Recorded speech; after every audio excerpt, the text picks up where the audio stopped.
Bom dia. Estamos aqui no nosso quarto dia de atividades e hoje nós vamos começar com uma palestra do professor Peter van Broekhuizen, diretamente da Holanda, que vai nos falar sobre a questão dos dilemas, dos riscos do debate, sobre a questão dos nanoriscos, e ele já está conectado conosco do outro lado, de tal forma que nós temos que começar na hora para encerrar também aqui na hora. Hoje nós temos tradução simultânea, então aquelas pessoas que precisam de tradução, está disponível aí fora o equipamento para que vocês possam ter toda a palestra do Peter em português. Perfeito? Então nós vamos dar início a essa atividade com o Peter. Deixa eu falar com ele lá, de tal forma que podemos conectar. Ok, Peter, he can start certo, your Peter. Podemos presentation. começar a sua apresentação. Your PowerPoint O is seu in the PowerPoint screen. está na When tela. you need to the E next slide, precisaremos, you told você me me the disse, next slide, please. I will Você put fala the o next próximo slide, eu in the colocarei o screen. próximo Okay? slide na tela. Sim, Okay. certo. You can start. Você pode começar. Ok, muito obrigado. Vocês me escutam bem? Escutam com clareza?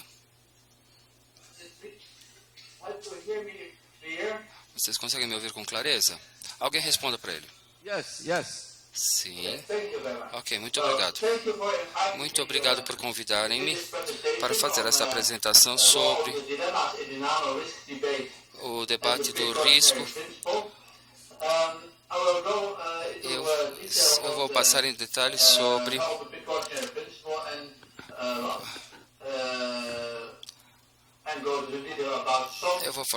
em detalhes sobre alguns dos principais tópicos do nosso debate sobre a gestão do risco. Primeiro, alguns pontos essenciais do uso de nanomateriais. Algo importante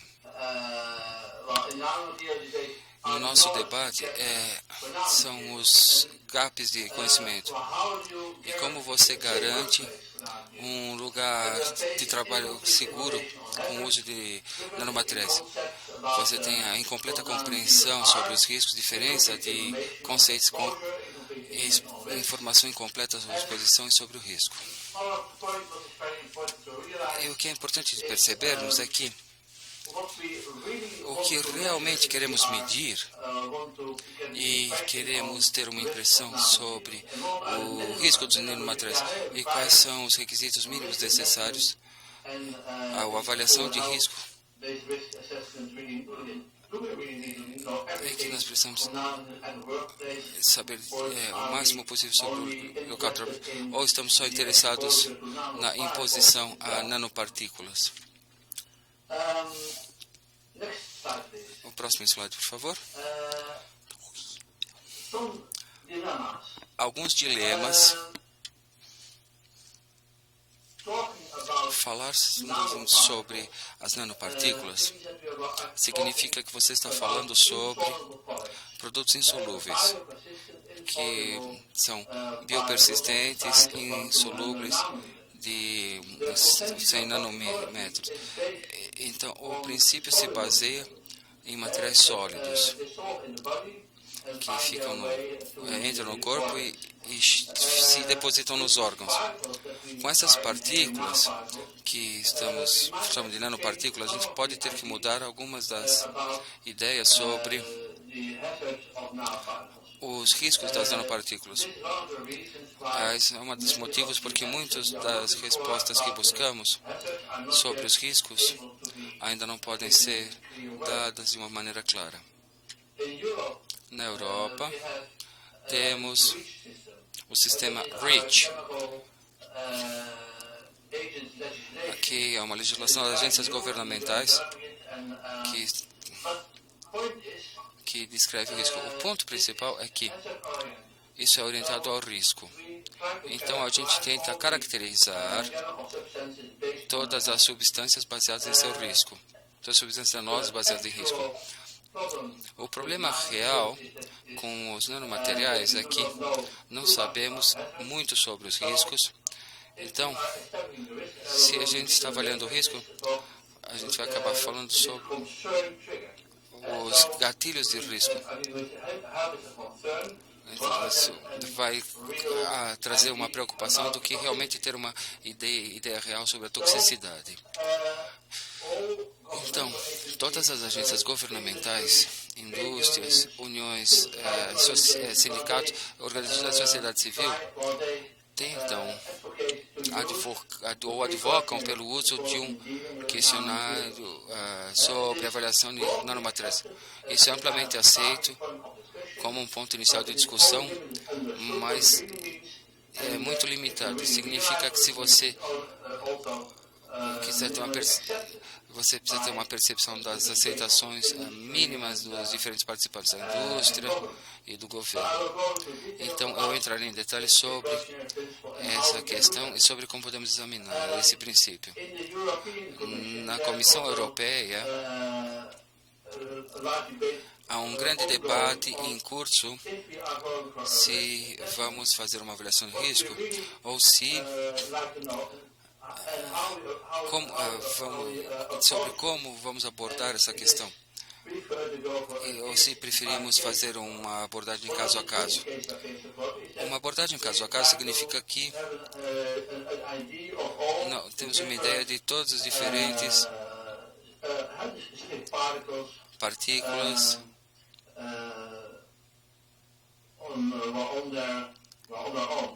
de per se.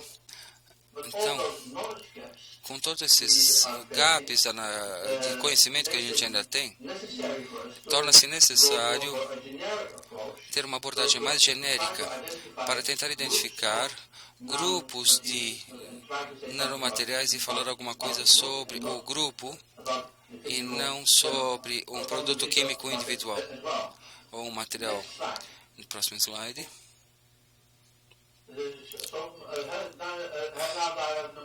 O número 2. Um dilema importante, ou uma discussão importante, é que em uma abordagem de avaliação de risco consensual, a gente está falando com concentrações de massa. Então, a gente aceita ser exposto a uma determinada quantidade de material. Esse é um problema. Ao se lidar com as nanopartículas, preferimos falar sobre área de superfície,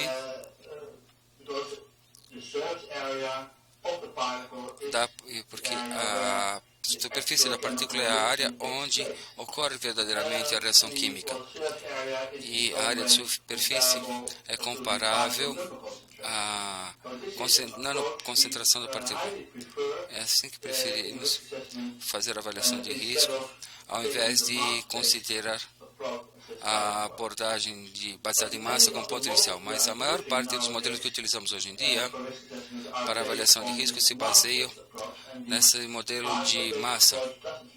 E ele não se enquadra perfeitamente nesses modelos. Então, há muita discussão sobre o risco dos nanomateriais.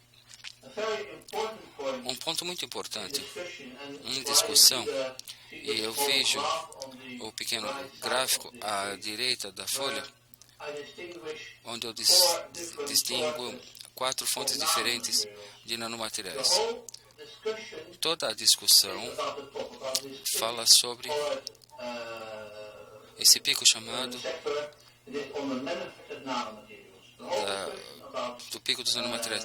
Toda a discussão sobre a aceitabilidade dos nanomateriais e a toxicidade tem a ver com o efeito dos nanomateriais.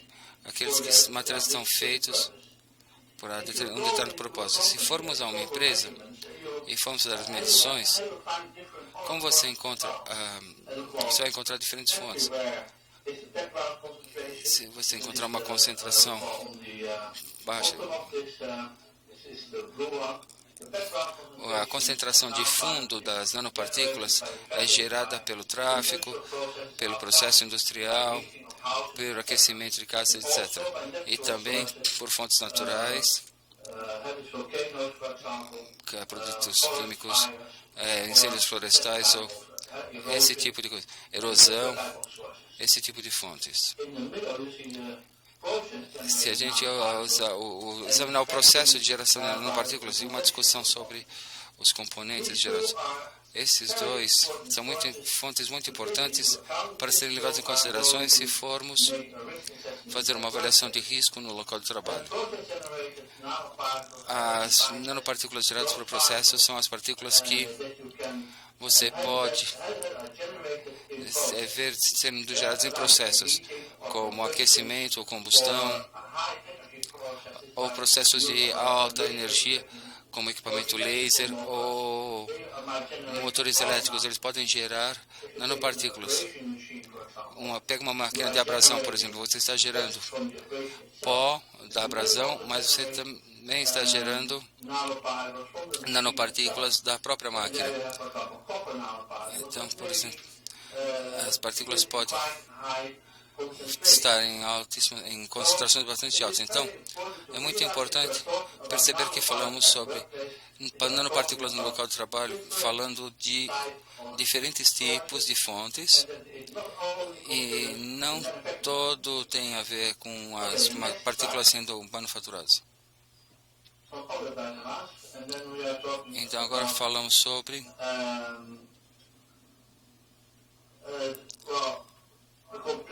a complexidade dos materiais e como lidar com isso na avaliação de risco. Um exemplo é que, de fato, quando estamos falando sobre uma discussão sobre nanomateriais, estamos falando sobre a nanopartículas de primeira geração, como o dióxido de titânio, óxido de ferro, óxido de titânio, grupos de nanocarbonos, materiais ordinários. Mas, se lermos artigos científicos, artigos populares, muitos estudos futuros consideram nanopartículas de segunda, terceira ou quarta geração de nanomateriais. E há tipos bastante diferentes de materiais que são muito importantes em levar a percepção pública às possibilidades do nano. Mas quando falamos sobre os riscos, estamos geralmente falando somente sobre esta primeira geração, sobre os produtos químicos ordinários. Um outro ponto importante a perceber. Próximo slide.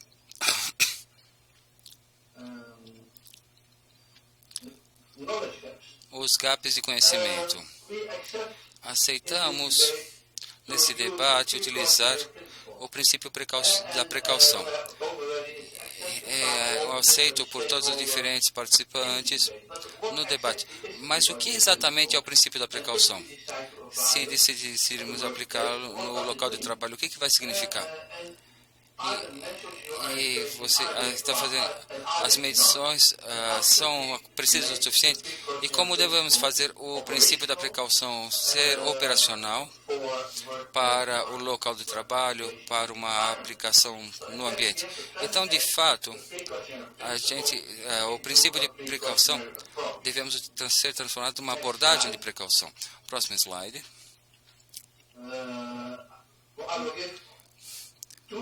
Eu vou dar duas definições sobre como o princípio da precaução foi definido. E são sentenças bastante grandes. E eu vou ler e compreender. Você tem que realmente ler palavra por palavra.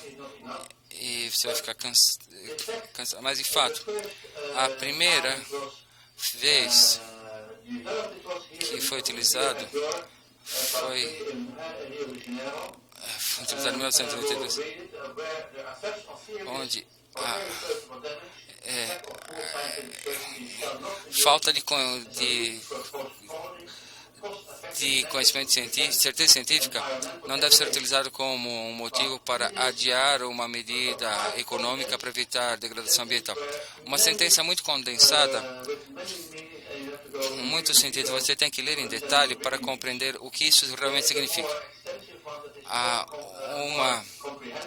A mais abrangente e mais compreensível, eu não vou ler que é muito longa, mas vocês podem ler posteriormente, depois da apresentação.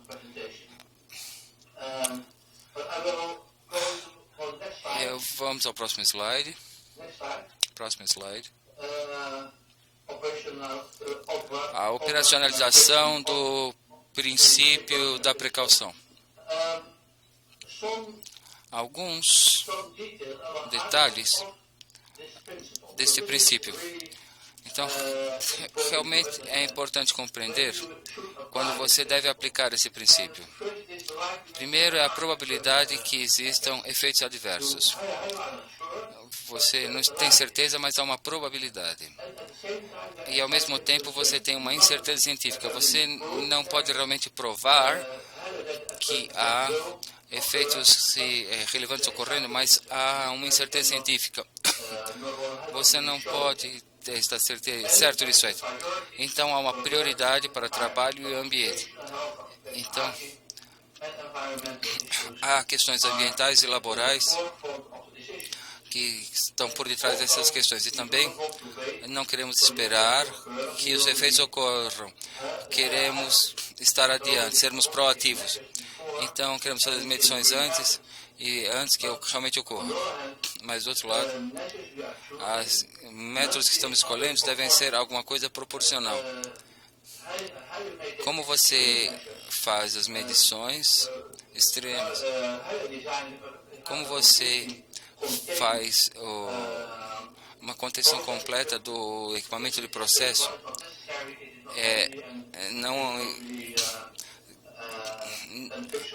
Não deve ser difícil de ser feito.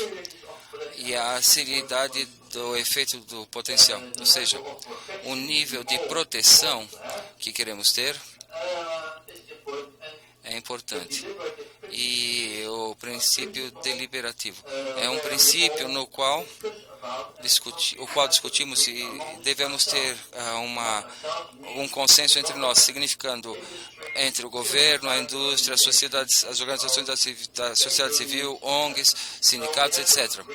Então devemos concordar sobre como fazemos esse princípio da precaução funcionar, como vai ser feita a sua abordagem. Então, é um equilíbrio de diferentes pontos.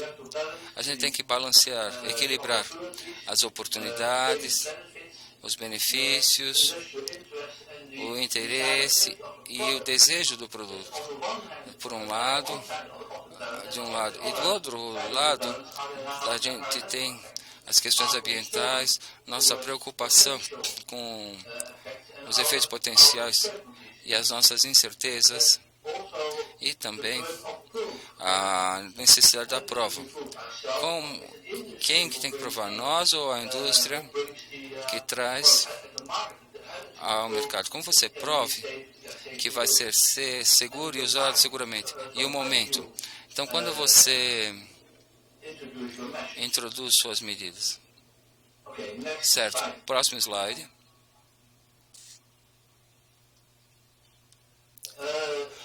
Então, é um processo deliberativo. Dizemos que deve ser acordado num debate político amplo. O nível de proteção tem que ser concordado. Temos que definir as prioridades. Temos que escolher a estrutura legal em que estamos utilizando e como fazemos aplicável para que seja utilizado, possa ser usado pelas pessoas da indústria. Eles têm que compreender que você talvez tenha que utilizar de uma maneira diferente do que está utilizando os produtos que você pode compreender plenamente e pode fazer avaliação de risco. Ok. É importante perceber que não há um princípio único. Isso deve ser aceito e nós devemos aceitar e concordar entre nós sobre como vamos fazer isso uma abordagem. Próximo slide. Sim? Então, como a gente define as incertezas, as incertezas devem ser parte do sistema de gestão de risco, significando que você deve tomar mais medidas do que você normalmente tomaria. E a precaução não é equivalente à prevenção. As medidas preventivas são sobre efeitos conhecidos. Caso sejamos expostos a um produto letal, enquanto que uma medida de precaução são com relação a produtos desconhecidos. Elas se baseiam em efeitos desconhecidos. E é importante que há uma mudança de responsabilidade.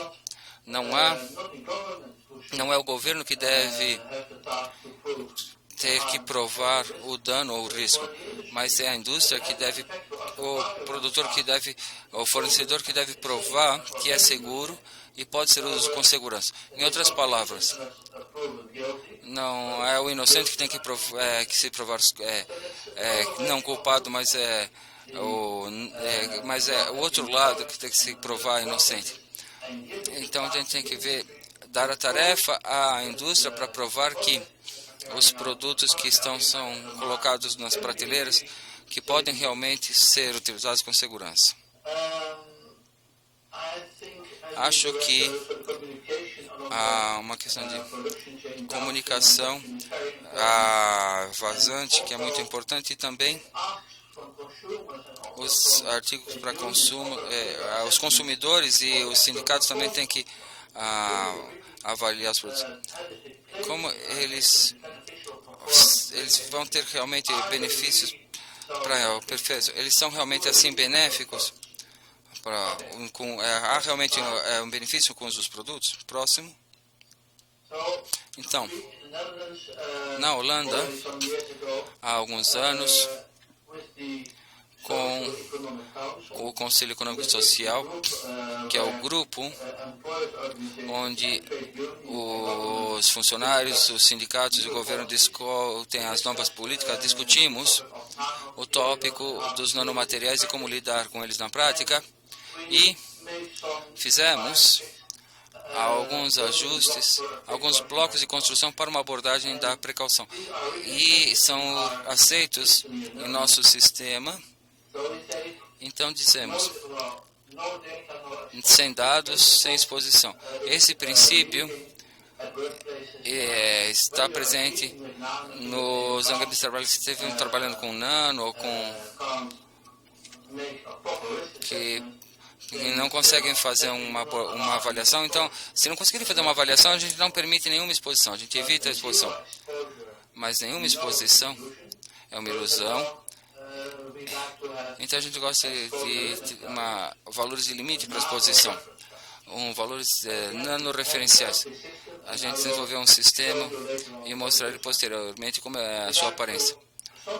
A gente tem algum tipo de registro de trabalhadores expostos, e a gente utiliza sistemas de aviso quando possível. E para falar que isso é obrigatório que os trabalhadores saibam onde estão os sinais de efeitos potenciais danosos, e há uma exigência de comunicação transparente sobre os riscos conhecidos e não conhecidos, e o acompanhamento dos nanomateriais em produtos, e eles devem ser reportados. Eu acho que você tem que ser informado sobre os nanomateriais que foram utilizados para a indústria, ou se nanoprodutos são importados,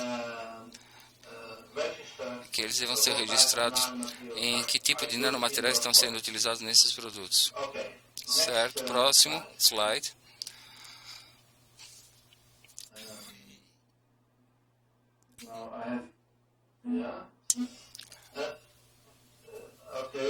Certo? Um momento. Sim. Este É muito óbvio para a maior parte das pessoas que trabalham com a avaliação de risco que temos uma fórmula básica que o risco é uma combinação de perigo e exposição. Quando você vê que o risco é a probabilidade de um efeito adverso, não é uma certeza. E há um acordo sobre o nível de controle. Não queremos aceitar ou queremos efeitos adversos. Então, com base nisso, é seguro dizer que isso é definido como um risco. O perigo é especificar a substância. E é determinado por uma avaliação da toxicidade. Então, você vê os fatores de avaliação e você estabelece um limite de exposição ocupacional baseada no risco. E quando o que você aceita como exposição. E depois você tem as medições de exposição, que é inalação, pele, engolir, transporte. Você tem uma avaliação de exposição baseada em concentração no local de trabalho, como a gente combina essa exposição. A gente tem que fazer uma medição de massa e volume. Agora o problema é que não podemos definir o risco. Então, o que a gente tem que fazer? Próximo slide. Estamos mudando o risco por preocupação. Dizemos que esse risco é baseado em preocupação. E o risco é totalmente o mesmo nesta fórmula, mas a caracterização da preocupação é diferente. Aqui a gente fala que eu vou ver que tipo de nanomaterial que temos, qual o seu tamanho, qual a sua fórmula, se é bioconsistente, se é solúvel e quais são os nanomateriais. Na Europa, temos uma definição hoje em dia por um nanômetro para 50% dos compostos, mas definimos esses valores de nanoreferência. Para a exposição, novamente, a gente tem que fazer a medição no local de trabalho e a gente vai para uma concentração de partículas. Ou então podemos utilizar os instrumentos que hoje em dia que fazem a medição, certo? Que as ferramentas de banda de controle. Próximo slide. Todos vocês conhecem os valores de nanoreferência provisórios. Então, são divididos em 3 grupos principais que falam nanomateriais, biopersistente, não biopersistente. A gente fala do nanotubo, não apenas o carbono, mas também os não carbonos. Muitos dessas nanopartículas podem também ter uma estrutura, efeitos como de fibra, uma estrutura como de fibra. Então aqui diz, aceitamos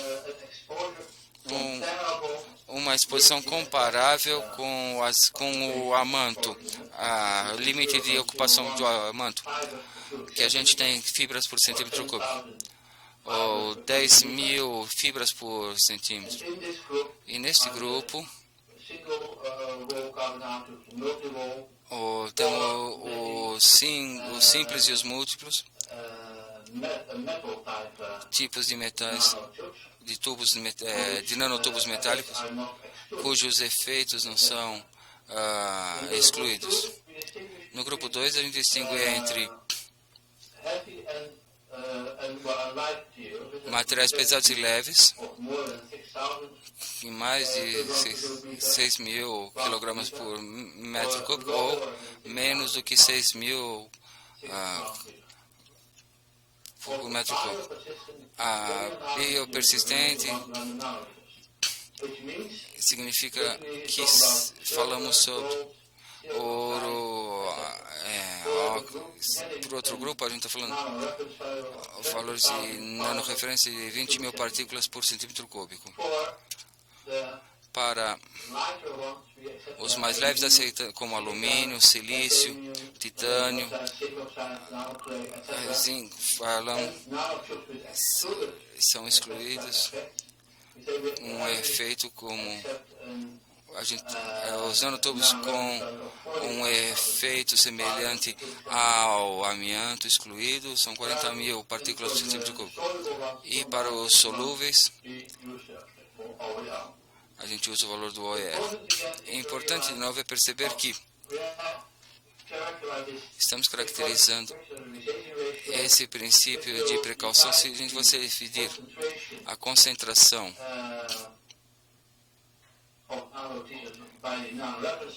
do valor de nanoreferência. Estamos falando sobre um valor maior do que 1. Então, a gente deve tomar medidas para diminuir a exposição e menor deve tudo bem. A gente tem que ter uma exposição que são valores médios, mas para 50 minutos a gente fala que aceitamos esse número 12. Então, 40 mil e 80 mil para uma exposição de 50 minutos média. Próximo slide.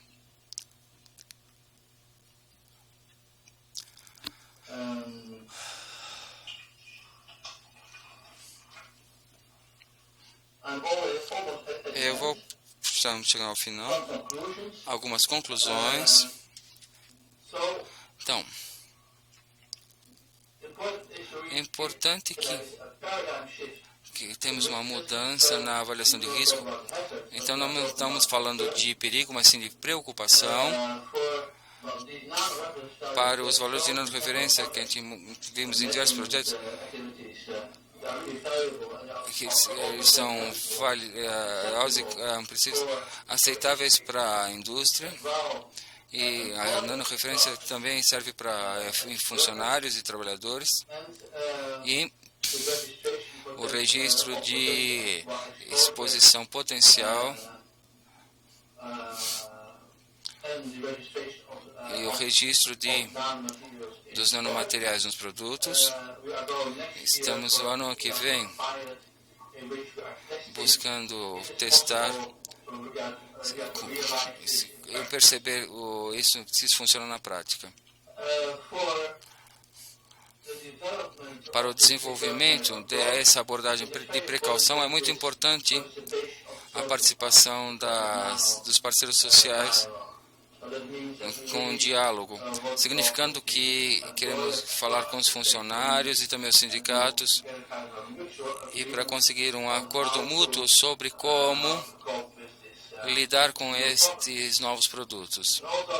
Também a gente precisa entender o princípio da precaução e como ele pode ser transformado em uma abordagem que seja utilizada no local de trabalho. Isso é importante. Então, a nossa experiência prática é que a compreensão do que são os nanomateriais e por que eles são importantes é extremamente relevante. Temos muitas informações, campanhas informativas sobre os nanos, e isso a gente fala sobre as pessoas leem de fontes gerais. Então a gente precisa continuar a explicar, a treinar a importância dos nanos. Se você não tem a fonte de informação sobre quem é o fabricante, sobre como ele informa os usuários, isso tudo é muito limitado. Dados de segurança não estão falando as coisas corretas sobre a maior parte deles não tem as informações sobre os nanos, e as informações de acompanhabilidade são sem sentido. E na minha última folha é para lhes agradecer por sua atenção e eu espero que tenha sido compreensível. Eu detesto essas apresentações pelo Skype, porque a gente não tem uma sensação de como está a plateia, mas espero que tenha sido compreensível. Ok. Algum aplauso? Obrigado, Peter. Obrigado por sua apresentação. E teremos algumas perguntas para você. E as perguntas serão feitas em inglês para você. Certo? Ok. Você verá os homens ou as mulheres que farão as perguntas a você.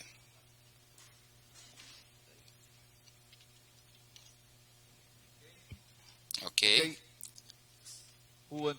Quem quer começar a fazer uma pergunta? Steve aqui. Você tem que falar aqui. Sente-se aqui. Peter verá você e você fará a pergunta em inglês. Muito obrigado, professor Rodgson. Apreciei muito os valores de nano-referência, que foi a expressão mais clara que eu já vi, e uma ferramenta regulatória muito útil. Minha pergunta é, no princípio da precaução amplamente utilizado, uma das obrigações é que se você encontrar que um nanomaterial, se você descobrir que um nanomaterial ou qualquer material em uso industrial tem um alto grau de probabilidade de dano à saúde pública ou ambiental alto, você é obrigado a tentar encontrar um outro método de fabricação ou um material substituto. Isso é parte da sua compreensão ou você vê que como parte do diálogo de parceria social que você discutiu? Ok, Peter, você pode responder essa pergunta? Eu realmente não compreendi completamente. O que eu pergunto? Você está me perguntando sobre se o que eu posso lhe dizer sobre como no momento estamos utilizando, em geral, o que estamos fazendo, os limites de exposição ocupacional. E isso sempre vem primeiro. A exposição ocupacional se baseia principalmente em saúde, então baseada em dados toxicológicos. A derivação desse estudo de nanoreferência se baseia na abordagem de precaução. Calculamos para partículas de um diâmetro de 100 nanômetros, se você começar de 0,1 gramas por metro cúbico no local de trabalho, quantas partículas você teria? E vê que você tem dióxido, por exemplo, 40 mil partículas, então a gente aceita para 100 nanômetros. Se você tiver 15, um diâmetro de 15 nanômetros, essa abordagem é mais restrita. Então você não permite 0,1 gramas por metro cúbico no local de trabalho, ou 0,01.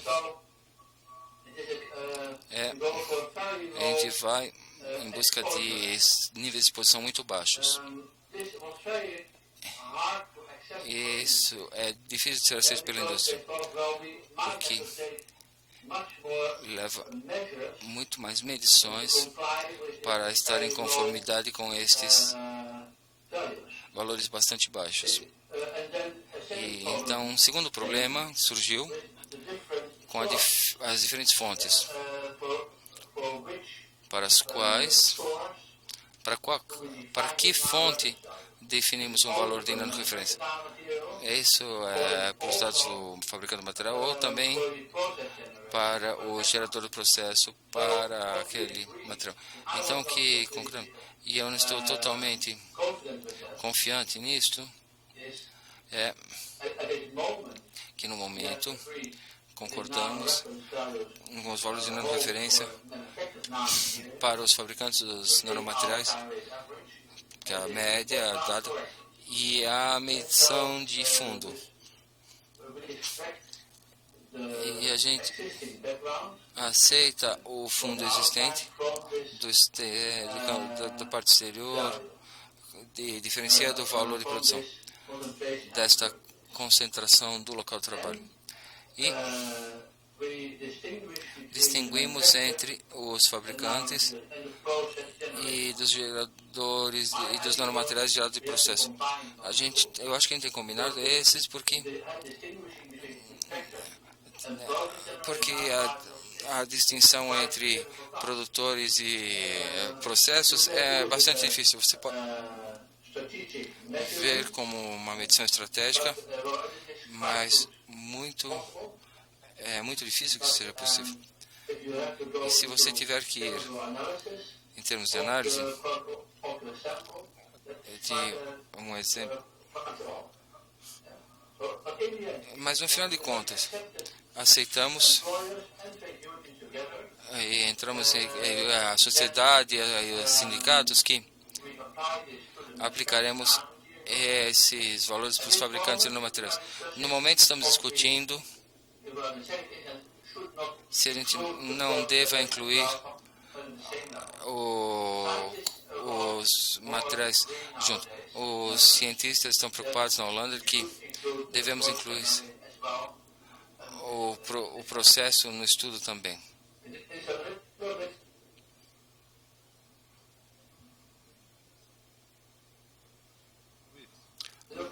Ok? We have another question. Temos uma outra pergunta.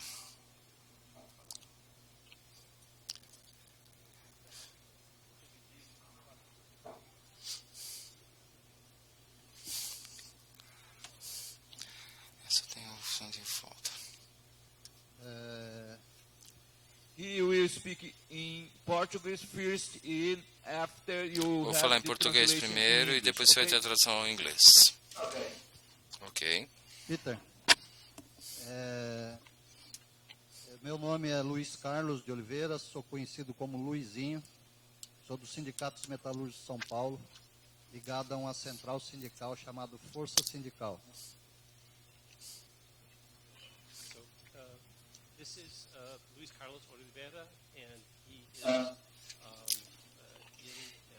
labor union, a labor union coalition. Minha pergunta é sobre a questão do acordo. Quando você propõe os acordos,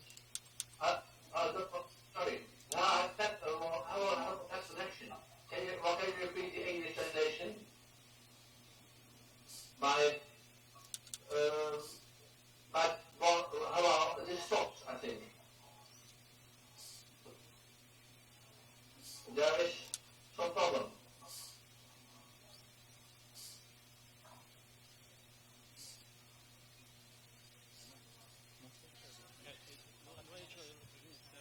I'm sorry. I just presented him. He Eu hasn't apenas made his fiz a question. apresentação, ele não fez a pergunta. Ask the question now. Agora que ele vai fazer a pergunta, professor. Em inglês. minha pergunta é em relação aos acordos. Então, o que seria importante levar em consideração para realizar um acordo sobre esse tema? E como obter as informações ao mesmo nível, para que a gente pudesse realmente fechar um acordo no mesma igualdade, com o mesmo conhecimento? So the question concerns the negotiation with the entrepreneurs. How does the labor union acquire the data necessary to negotiate from a position of equality with the employers?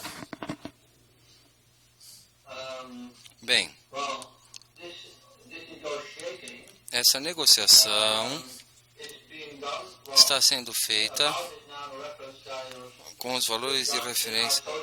Muitos deles são feitos no nosso Conselho Socioeconômico. Eu mesmo sou um conselheiro dos sindicatos. Eu os aconselho nessas questões. Alguns dos líderes sindicais participaram em muitos projetos. É um projeto de 2006, 2009, que é chamado Nanoscope, COP. Você pode encontrar nanocop.eu e que isso inclui as uniões e o movimento ambiental, todos os interessados na nanotecnologia e nos nanomateriais. Então, depois tivemos outras discussões com os sindicatos. Então,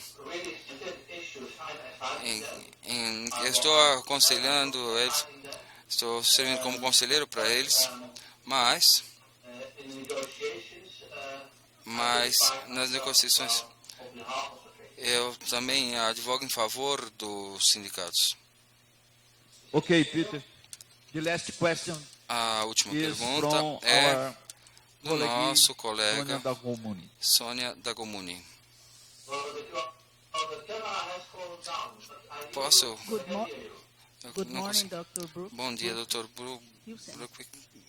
Thank you very much for Doutor, your muito obrigado pela comprehensive and useful speech. por sua palestra I would abrangente. like to Eu know gostaria de saber how is the regulatory como framework é a on estrutura this issue regulatória nessa in the questão Netherlands na nowadays, Holanda hoje em dia. and comparing it E to the comparando-a one com prevailing a 10 years ago, prevalente há 10 anos. what is different, Qual é a in your diferença? opinion as well? Qual a diferença e na sua opinião? What can be O que expected pode ser esperado in the 10 years nos próximos 10 anos?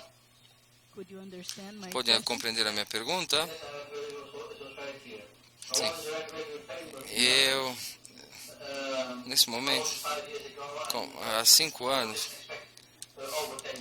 é o que eu vou esperar nos próximos 10 anos. Eu acho que, com relação aos nanomateriais, agora tenho a sua imagem na tela. Bem, como você sabe, o nano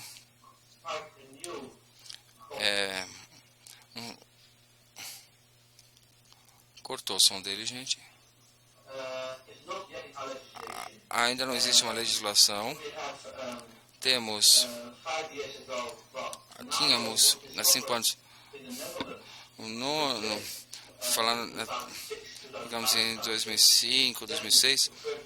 Depois começaram as discussões sobre o nano. Não adotamos uma legislação.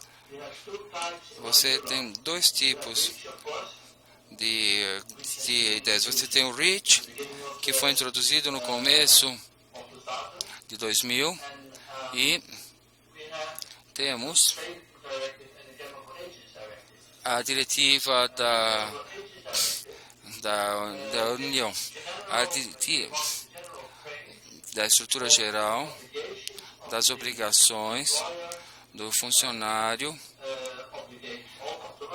e do produtor. E isso também funciona para nanomateriais. O REACH e também lida com substâncias químicas. E aí ocorre um problema se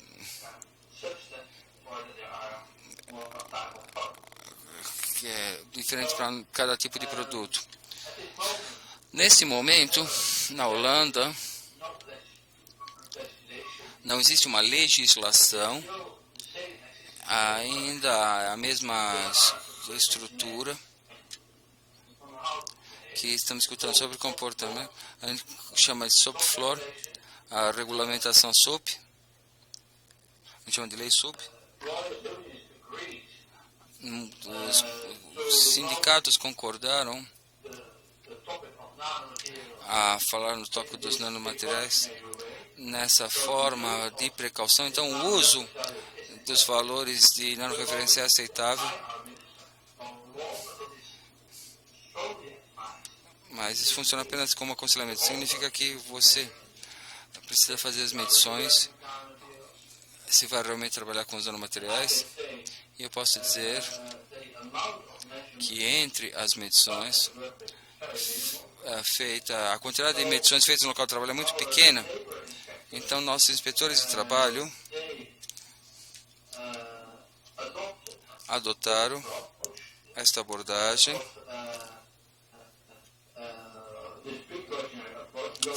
de precaução, sem dados, sem exposição.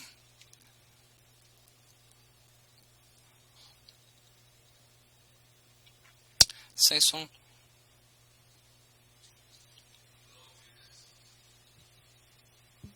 Hello? Foi perdida a conexão.